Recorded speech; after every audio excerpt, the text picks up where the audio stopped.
வணக்கம் ஃப்ரெண்ட்ஸ். இன்றைக்கி நம்ம வீடியோவில் பார்க்க போகிறது என்ன அப்படின்னா, எஃப்ஆர்பி பைபாஸ் பண்ணுறதுனா என்ன அப்படின்னா, நம்ம வந்து எஃப்ஆர்பியை வந்து எப்படி ரிமூவ் பண்ணலாம் அப்படின்னா, டூல் யூஸ் பண்ணி பண்ண முடியும். அதாவது பெய்டு டூல் இல்லை அப்படின்னா நமக்கு ஃப்ரீ டூலை யூஸ் பண்ணி எஃப்ஆர்பியை வந்து நம்ம வந்து பண்ண முடியும். இல்லை உங்களால் வந்து பண்ண முடியல அப்படின்னா நீங்கள் ஆன்லைனில் இந்த மாதிரி ஒர்க் பண்ணுறவங்க இருக்காங்க, சாஃப்ட்வேர் பண்ணுறவங்க இருக்காங்க, அவங்ககிட்ட கொடுத்து உங்களால் வந்து எஃப்ஆர்பியை பண்ண முடியும். இல்லைங்க எனக்கு வந்து டூல்லாம் இல்லாமல் எஃப்ஆர்பியை ரிமூவ் பண்ண முடியுமானா அதுக்கு ஒரு ஆப்ஷன் இருக்குது. அதுக்கு பேர் தான் வந்து எஃப்ஆர்பி பைபாஸ். அதாவது என்னென்னா, அந்த எஃப்ஆர்பியை ஸ்கிப் பண்ணிவிட்டு நீங்கள் மோனுக்குள்ளே வந்து என்ட்ரு ஆகிறது பேர் தான் வந்து எஃப்ஆர்பியை வந்து பைபாஸ் பண்ணுறது. அதாவது எஃப்ஆர்பி உங்களுக்கு கேட்குறதுக்கு முன்னாடி நீங்கள் உள்ளுக்குள்ளே என்ட்ரு ஆகி நேராக செட்டிங்கில் போய்ட்டு ஃபேக்ட்ரி ரீசெட் அடிச்சுட்டு எஃப்ஆர்பியை டேரெக்டாக உள்ளுக்குள்ளே வச்சு நீங்கள் பைபாஸ் பண்ணுவீங்க. இப்போ நீங்கள் ஒரு மாடல் வந்து எடுத்துருக்கீங்க அப்படின்னா உங்களுக்கு கண்டிப்பாக தெரிய வேண்டிய விஷயம் என்ன அப்படின்னா, அந்ததோட ஆண்ட்ராய்டு வெர்ஷன். ஓகேவா? ஏன்னா இந்த எஃப்ஆர்பி பைபாஸுங்கிறது ஆண்ட்ராய்டு வெர்ஷனுக்கு ஏற்ற மாதிரி மாறிக்கிட்டே இருக்கும். அப்போ ஒரு செக்யூரிட்டி பேட்ச் இல்லைன்னா ஆண்ட்ராய்டு வெர்ஷன் இதுக்கேற்ற மாதிரி உங்களோட எஃப்ஆர்பி பைபாஸ் மெத்தடும் மாறும். இப்போ உங்கள்கிட்ட ஒரு மாடல் இருக்குது, அதாவது உங்களுக்கு வந்து ரெட்மி நோட் 7 இருக்குது. இப்போ நோட் 7ல் எனக்கு பார்த்தீங்க அப்படின்னா உங்களுக்கு இருக்க மாடல் வந்து ரெட்மி நோட் 7 ப்ரோ. இதில் வந்து பார்த்தீங்க அப்படின்னா உங்களுக்கு ஆண்ட்ராய்டு வெர்ஷன்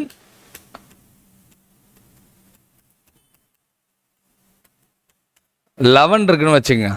இப்போ நீங்கள் ஜஸ்ட்டு கூகுளில் போய்ட்டு யூடியூப்பில் நம்ம வந்து சர்ச் பண்ணணும். என்னென்னா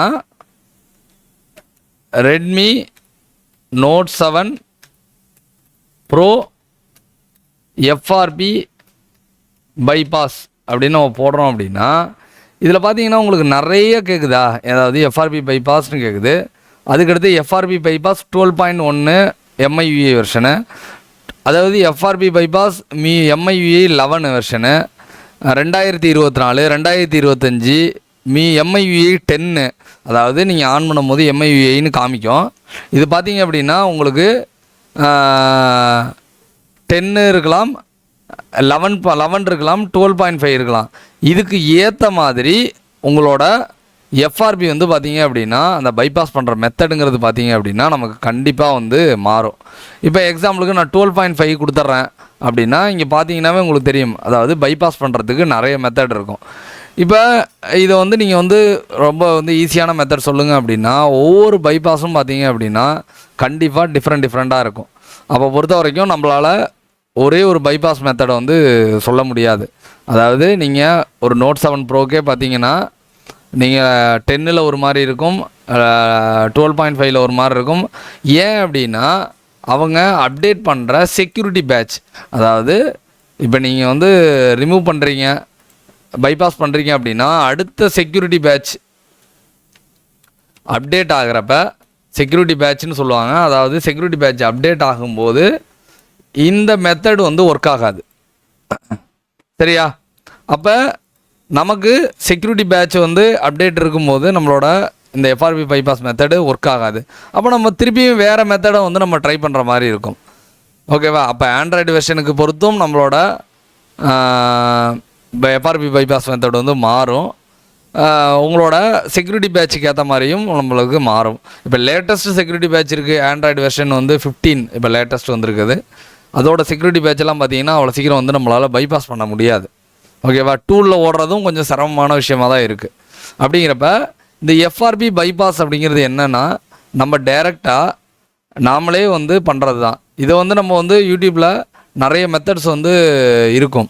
இப்போ இதில் உள்ள மெத்தட்ஸாக நீங்கள் ஒன்று ஒன்றா ட்ரை பண்ணி பார்த்து தான் நீங்கள் வந்து ஒரு கன்க்ளூஷனுக்கு வர முடியுமே தவிர ஒரே மெத்தடில் முடிவு பண்ண முடியாது. அப்போ எஃப்ஆர்பி பைபாஸுங்கிறது என்ன அப்படின்னா உங்களுக்கு எந்த டூலும் பெருசாக தேவைப்படாது. ஜஸ்ட்டு உள்ளே இருக்கிற செட்டிங்லேருந்து நாம் பைபாஸ் பண்ணி செட்டிங்குள்ளே நுழைஞ்சி நம்ம என்ன பண்ணுவோம் அப்படின்னா எஃப்ஆர்பி வந்து ரிமூவ் பண்ணுவோம். இப்போ முன்னாடி காலத்துலலாம் பார்த்தீங்க அப்படின்னா நமக்கு டாக் பேக் ஆன் பண்ணி வாய்ஸ் அசிஸ்டன்ட் மோடு போட்டாவே டேரெக்டாக செட்டிங்குள்ளே போயிடும். அப்புறம் வரக்கூடிய செக்யூரிட்டி பேட்ச் அப்டேட்லாம் பார்த்தீங்க அப்படின்னா நமக்கு வந்து டாக் பேக் ஆன் பண்ணி நம்மளால் வந்து செட்டிங்குள்ளே போக முடியாத மாதிரி செட் பண்ணாங்க. அப்புறம் வந்து இப்போ ரெட்மி மாதிரி ஃபோன்லலாம் பார்த்தீங்க அப்படின்னா செகண்ட் ஸ்பேஸ்னு ஒரு ஆப்ஷன் இருக்கும். அதாவது ரெட்மி ஃபோனில் மட்டும் செகண்ட் ஸ்பேஸ் அப்படின்னு சொல்லிட்டு ஒரு செட்டிங்கில் ஒரு ஆப்ஷன் இருக்குது. இந்த ஆப்ஷனுக்குள்ளே செட்டிங்குள்ளே போயிட்டு இந்த செகண்ட் ஸ்பேஸ் ஆன் பண்ணி ஆஃப் பண்ணும்போது நமக்கு டைரெக்டாக எஃப்ஆர்பி வந்து பைபாஸ் ஆகிடுது. இப்போ விவோலாம் பார்த்தீங்க அப்படின்னா பெர்லி கீபோர்டுன்னு சொல்லிட்டு ஒரு ஆப்ஷன் இருக்குது. அந்த ஆப்ஷன் போயிட்டு நம்ம ஆண்ட்ராய்டு 13, 14 பண்ண முடியும். இதே மாதிரி ஒவ்வொரு ஃபோனுக்கும் நிறைய டிஃப்ரெண்ட் டைப்பு. மோட்டோக்கு பார்த்தீங்க அப்படின்னா இந்த ரெண்டுமே வேலை செய்யாது. செகண்ட் ஸ்பேஸ் வேலை செய்யாது, பெர்லி டிஸ்பிளே வேலை செய்யாது. அப்போ ஒரு எஃப்ஆர்பி பைபாஸ் மெத்தடுங்கிறது நமக்கு ஒரே மெத்தடு கிடையாது.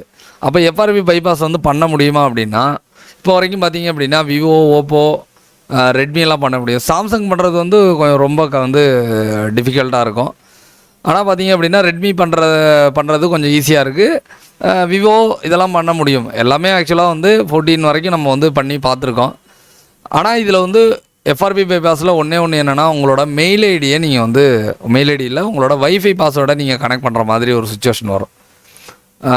அப்போ வந்து நீங்கள் வந்து எஃப்ஆர்பி பைபாஸ் பண்ணி கொடுக்குறீங்க அப்படின்னா, தெஃப்ட் ஃபோன் அந்த மாதிரினா நீங்கள் ரொம்ப ஜாக்கிரதையாக இருக்கணும். அதாவது தெஃப்ட் ஃபோனை நீங்கள் எஃப்ஆர்பி பைபாஸ் பண்ணுறீங்க அப்படின்னா உங்களோட வைஃபையோட ஐடி அதோட கனெக்ட் ஆகும். சரியா? அப்போ நீங்கள் எஃப்ஆர்பி பைபாஸ் பண்ணும்போது நீங்கள் ரொம்ப வந்து ஜாக்கிரதையாக இருக்கணும். இப்போ வந்து இந்த எஃப்ஆர்பி பைபாஸ் மெத்தடுங்கிறது நமக்கு நான் ஏற்கனவே சொன்ன மாதிரி மாடலுக்கு மாடல் மாறும். நீங்கள் 1க்கு 2 தடவை பண்ணியிருந்தால் தான் உங்களால் அந்த ஆப்ஷன் வந்து ஈஸியாக போக முடியும். இல்லைனா உங்களுக்கு நேரம் தான் நிறையா வேஸ்ட் ஆகும். அதனால் நீங்கள் எஃப்ஆர்பி பைபாஸ் வந்து பண்ணுறீங்க அப்படின்னா நீங்கள் யூடியூப்பில் ரன் பண்ணி அந்த ஆண்ட்ராய்டு வெர்ஷன் பர்ஃபெக்டாக இருக்கும் பட்சத்தில், அந்த மியூ வெர்ஷன் பக்காவாக இருக்கும் பட்சத்தில் அந்த பைபாஸ் வந்து போகும். அப்படியும் செக்யூரிட்டி பேட்ச் வந்து அப்டேட் ஆகிருந்துச்சு அப்படின்னா அந்த இதுலேயும் போய் நீங்கள் ஃபைனல் ஸ்டேஜ் போகும்போது திருப்பி ஃபஸ்ட்டுக்கே வந்துடும். அப்போ நீங்கள் பண்ண நேரங்கிறது வேஸ்ட்டு தான். அப்போ முடிஞ்ச லெவலுக்கு நீங்கள் டூல் வச்சு எடுக்க ப்ராக்டிஸ் பண்ணணும். டூல் வச்சு என்னால் எடுக்க முடியலை, வேறு ஆப்ஷன் இல்லை அப்படிங்கும்போது நீங்கள் எஃப்ஆர்பியை வந்து நீங்கள் கண்டிப்பாக பைபாஸ் பண்ணிக்கலாம். இப்போ வந்து நம்ம பார்த்தீங்கன்னா நிறைய நம்ம சாஃப்ட்வேர் ரிலேட்டடில் பார்த்தீங்கன்னா நம்ம தொடர்ந்து வீடியோஸ் போட்டுட்ருக்கோம். இது வந்து எஃப்ஆர்பி எப்படி பைபாஸ் பண்ணுறதுங்கிற வீடியோ கிடையாது. எஃப்ஆர்பி பைபாஸ்னால் என்ன அப்படிங்கிற வீடியோ தான். ஓகேவா? இந்த மாதிரி சாஃப்ட்வேர் ரிலேட்டட் வீடியோஸ் வந்து நீங்கள் தொடர்ந்து பார்க்கணுன்னா நம்ம சேனலை வந்து சப்ஸ்கிரைப் பண்ணிக்கங்க. Thanks friends.